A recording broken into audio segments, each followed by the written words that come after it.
श्रीराम जय जय राम। हेतू शुद्ध ठेवावा। मनुष्याने शुद्ध हेतू ठेवण्याचा प्रयत्न करावा। हेतू शुद्ध असला की स्वाभाविकच कृती त्याला अनुरूप होऊ लागते आणि प्रगतीला मदत होते।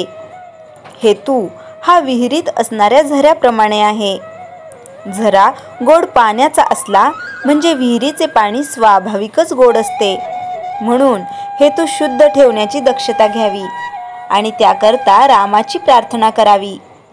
माणसाला देहरक्षणापुरते अन्न, वस्त्र आणि नाम घेण्याची बुद्धी असली ही असमाधानाला जागा नाही। नको दैन्यवाणे जिणे भक्ती उणे, हेच रामरायाजवळ मागावे। पर्वकाळात भगवंत कामधेनूचा अवतार घेऊन येतो। जे ज्याला पाहिजे ते तो देतो। पर्वकाळात सज्जन तसेच दुर्जनही आपली कामे करून घेतात। जारण मारण ही देखील पर्वत काळात शीघ्र साध्य होतात।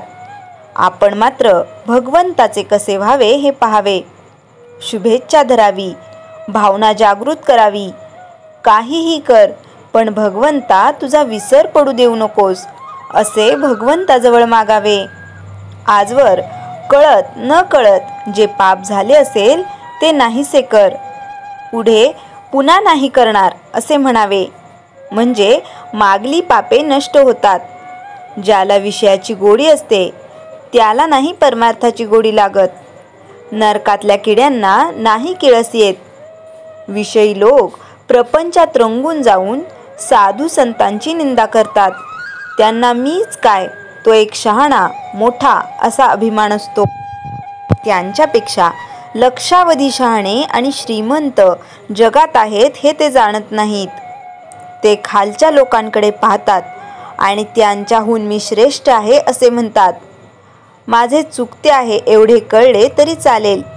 विषयी लोकांना मला कुठे दुःख आहे असे वाटते, पण दारूप्रमाणे विषयाची धुंदी उतरली म्हणजे पश्चाताप होतो। देव आहे असे खऱ्या अर्थाने वाटणारे जगामध्ये थोडेच असतात। सद्विचार, सच्छास्त्र आणि सद्बुद्धी ही प्रत्येक माणसाला याच जन्मात भगवंताकडे नेण्यासाठी आहेत। प्रपंचाचा अनुभव कष्टमय आहे, पण भगवंताचा अनुभव आनंदमय आहे। तापाने आजारी असलेल्या माणसाला आपल्याला घाम यावा असे वाटत असते, पण नुसत्या वाटण्याने नाही तो येत, त्यासाठी डॉक्टरचे औषध घ्यावे लागते। तसे ज्याला भगवंताचे प्रेम यावे असे वाटते त्याने नाम घेणे हेच एक औषध घ्यावे। भगवंताचे प्रेम एकदा चिकटले की त्याच्या आड दुसरे काही येत नाही। खाणीतल्या दगडामध्ये जसे सोने असते तसा आपल्यामध्ये परमात्मा आहे। दगडातली माती अनेक चाळण्यांनी आणि यंत्रांनी काढून टाकतात आणि नंतर सोने हाती लागते।